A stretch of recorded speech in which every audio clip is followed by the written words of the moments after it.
Hello, everybody. Thank you for tuning in to the Liberty Report. With me today is Daniel McAdams. Daniel, good to see you this morning. How are you this morning, Dr. Paul? Doing very well, thank you.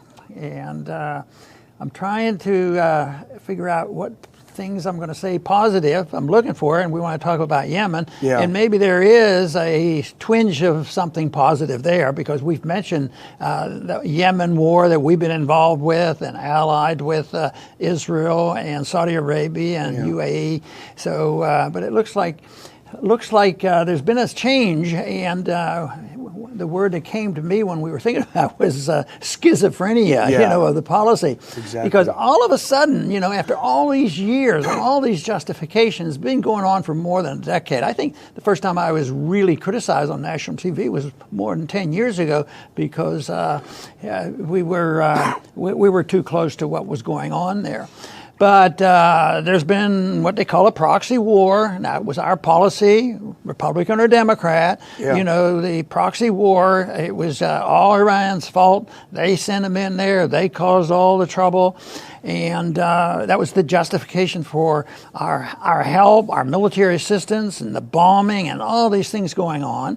There's been an attempt, because there's individuals now, hopefully a lot of Americans have awakened, that put pressure on our congressmen. They tried to cut off money for this. Yeah. And this past spring, there was some money in, they passed a bill. And Trump vetoed it. He wasn't going to cut off this war, and Rubio said, "Don't you dare do that, or I'll get you." Good for business. So they put the money back in, and then the money in the NDAA just recently, there was a restriction on the money, and yet in the conference, and we talked about this just the other day. Yesterday. They put the money back in.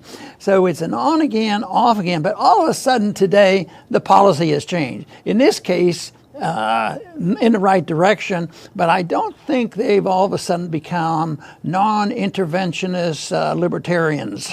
But we'll take it any way we can get it. So today it is said that Trump's changed the position, that it is not a proxy war, and therefore in this case we don't have to support this war. So there's things going on.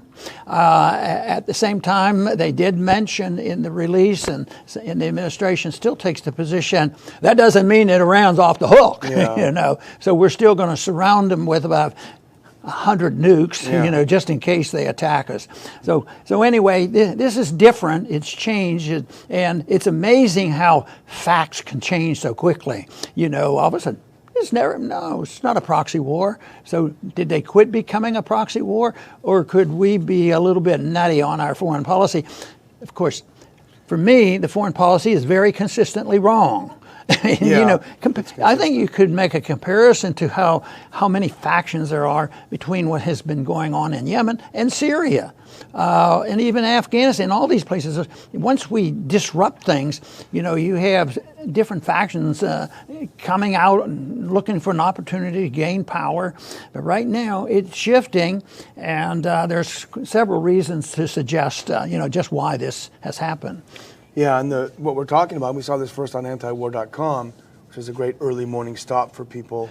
But Brian Hook, who's the U.S. Special Representative for Iran, I'd probably call him the U.S. Special Representative for war on Iran, and more accurately. But this is the shift in policy, and this is a statement he made just recently. He said, quote, "Iran clearly does not speak for the Houthis, nor has the best interests of the Yemeni people at heart.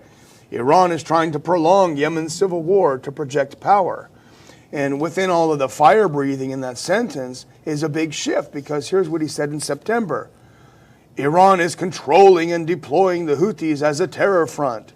So it goes from the fact that basically the Houthis are zombies of Tehran to all of a sudden, Iran is not really that much involved.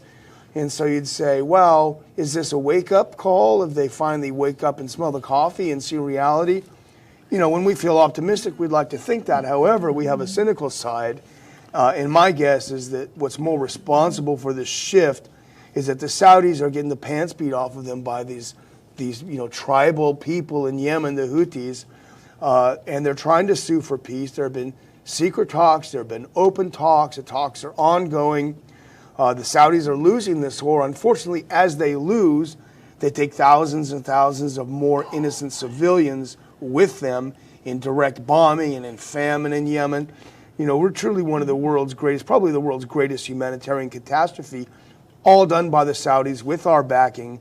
Still they're losing, which goes to the Ron Paul theory, which is when you're fighting for your homeland, you're going to fight harder. There you go. And so I think it's really the U.S. still covering for the Saudis, giving them some cover for trying to extricate themselves from this. Yeah, and I'm glad you bring up that word, because that's exactly why I'm thinking here, is that once again, the people defending their homeland can win, and they frequently do win. It's a long, tedious job, and it's very expensive, but that's why we're still at war for 18 years, and maybe we'll surrender our efforts in Afghanistan. And it looks like they're going to have to, because, the evidence now is so terrible about how ridiculous that whole war has been.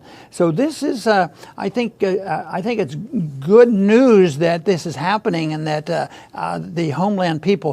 Does that mean it's going to be smooth sailing? No, but there's tribalism in this country too. Yeah. And it's sort of like the tribalism of Afghanistan. So it's a way of life. And this whole idea that people from the United States and Europe know exactly what to do with the Middle East and these tribal areas, and tell them exactly what to do. And generally, it's resented, just as we would resent it if somebody came and told us we had to change our society. And even a little bit of a hint at changing our society can arouse a lot of strong feeling. But this to me is evidence that something significant has changed. I think the bombing, I think it was in September that there was a bombing and it really cut into the production of oil in Saudi Arabia. And 100%, the argument was 100% sure that the Iranians did it. Now, maybe they did it. Maybe not, they didn't do it. So, but we do know that the Iranians have sympathies for people, the Houthis in Yemen, but that's sort of a natural thing, because Saudi Arabia and Iran never got along well together. But I think the greater amount of aggression comes from Saudi Arabia. And this war is unpopular in the U.S. I think the reason, we shouldn't be naive, the reason why the Senate and the House, there are a few principled people there, but the reason why they took up this issue is because it is so grotesque. The genocide is so grotesque. The images of the children starving are so horrific that they've been pressured to do something finally. And it is unpopular. Americans like to believe that we're only out there doing good. Unfortunately, they are a little naive. But, the lie was always, and the neocons spread it just like they spread the lies for the Iraq War and so on, that Iran is fighting a proxy against Saudi Arabia and Israel and Yemen, and therefore, for the good of humanity, we've got to go in there. And of course, for Trump, it's good because he sold a lot of weapons. But the national interest article that was linked from the anti-war article reminds us, first of all, it reminds us of why WikiLeaks is hated so much and why they continue to try to kill Julian Assange. Because we know from those embassy cables that WikiLeaks leaked to us that the U.S. government privately believed that the Yemen Houthi problem was created by Saudi Arabia, not by Iran. The then ambassador in 2007 said, before the overthrow, the Yemen government claims the Houthis want to set up a regime modeled on Iran. This is unclear. Houthi statements and military operations have focused on control of North Yemen, where they have tribal alliances.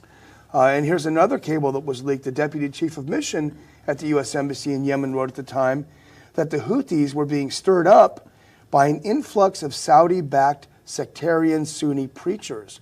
So the Saudis were starting things up by sending in all these radical preachers, radical Sunni preachers.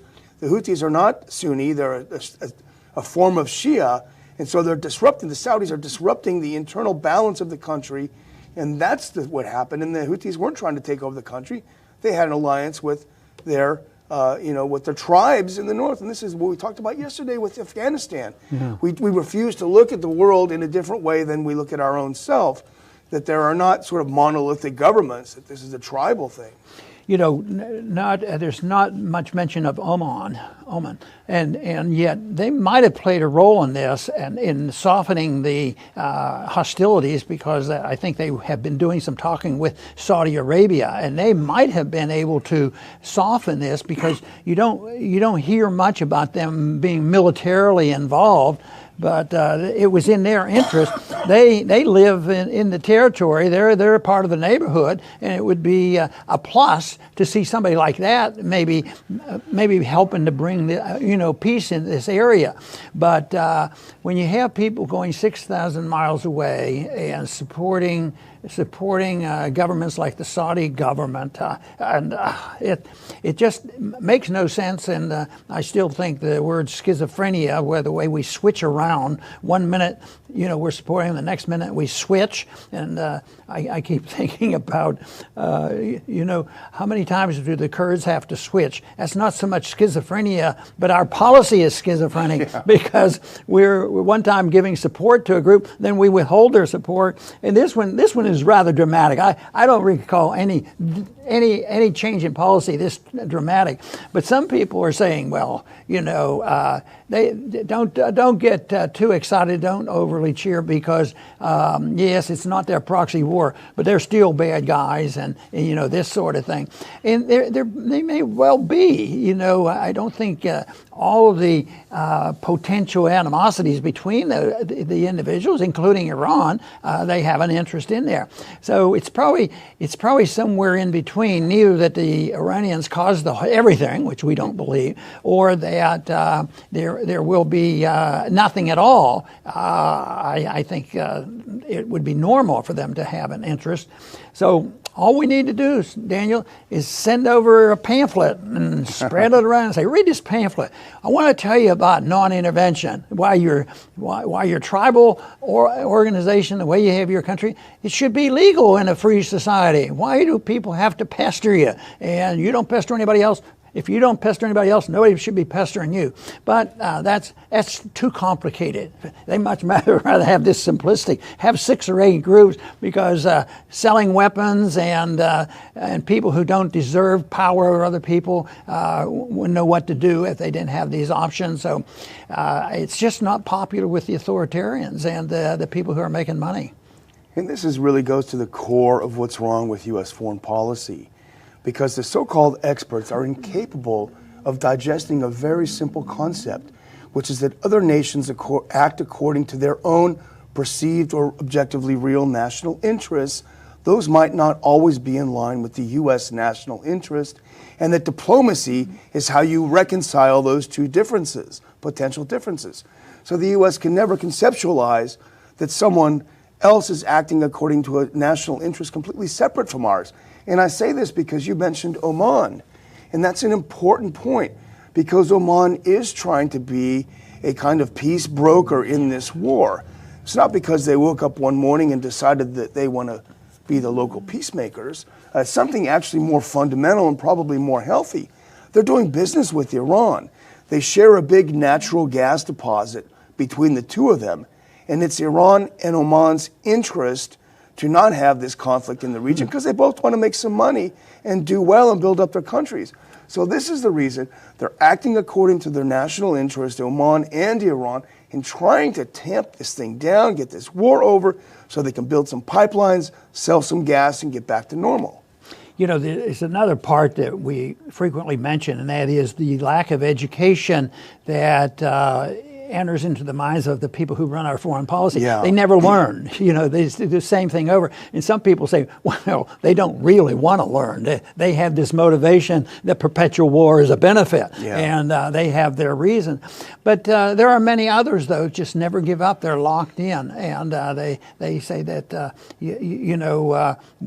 we have to do more. Like there were people who wanted that war in Vietnam for various reasons, but a lot of them didn't like the idea of America losing a war. We're supposed to bring goodness and greatness to these countries, and so therefore they get locked in on it. And the only reason they never look at possibly error in their judgment, they just said, we didn't give them enough. Yeah. And we hear that too. I mean, we've heard it in, dealing with Afghanistan and Iraq. I say, yeah, we're going to lose Iraq. We're not going to gain any of them as far as I'm concerned. It's not going to likely happen, but they don't learn from it.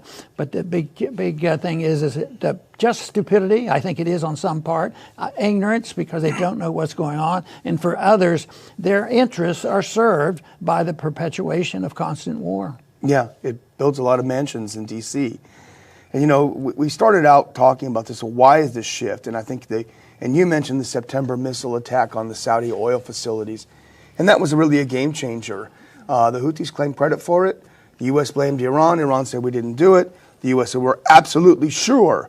Just like they said about Syria, remember with the chemical attack. Now we're finding out that was not so sure. The U.S. said, we are sure, we have the evidence that Iran is behind this. Well, the UN just came out with a report and said, we cannot verify that Iran had anything to do with this attack. We just can't find it. Do you think, if the U.S. intelligence services had that evidence, it would be in their interest to share it with the UN. So the UN would say, aha, gosh, we got him. So, you would surmise from this, based on this, that the U.S. doesn't have the goods. Otherwise, they would have shared it. But it was a game changer. 50% of the capacity was shut down of Saudi oil production. The Houthis captured an entire Saudi mechanized column. Do you remember that? Dramatic. This is when the war ended. So this is why they're trying to sue for peace. You and I aren't too particular. If it ends this war, we'll take it. Ultimately, someone should have to answer for it. But if it's ending.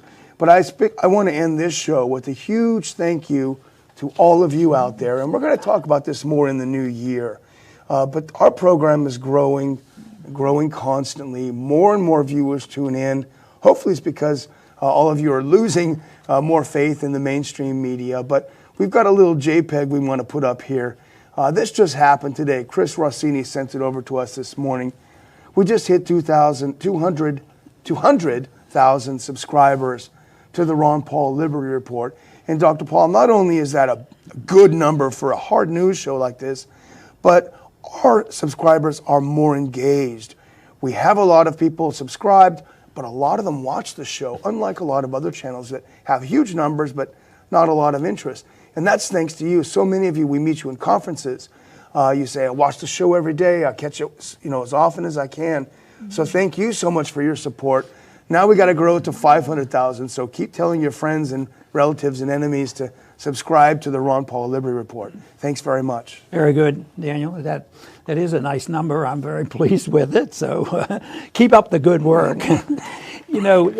Talking once again about this policy that is involved with what's going on in Yemen, and we use the word schizophrenia, and that is where reality isn't known. It fluctuates, it comes and goes, and people get very confused, and yet this is similar in some ways. But what's happening here is, what we've witnessed here is we're expected and to believe that facts change. We'll just change the fact. That's okay, like Daniel said. If we can win it, if they want to change their attitude and to change the facts in order to move in our direction, fine.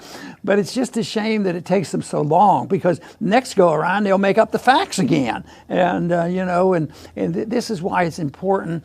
When I think of all that squabbling going on over the impeachment process, why don't they have a referee someplace that is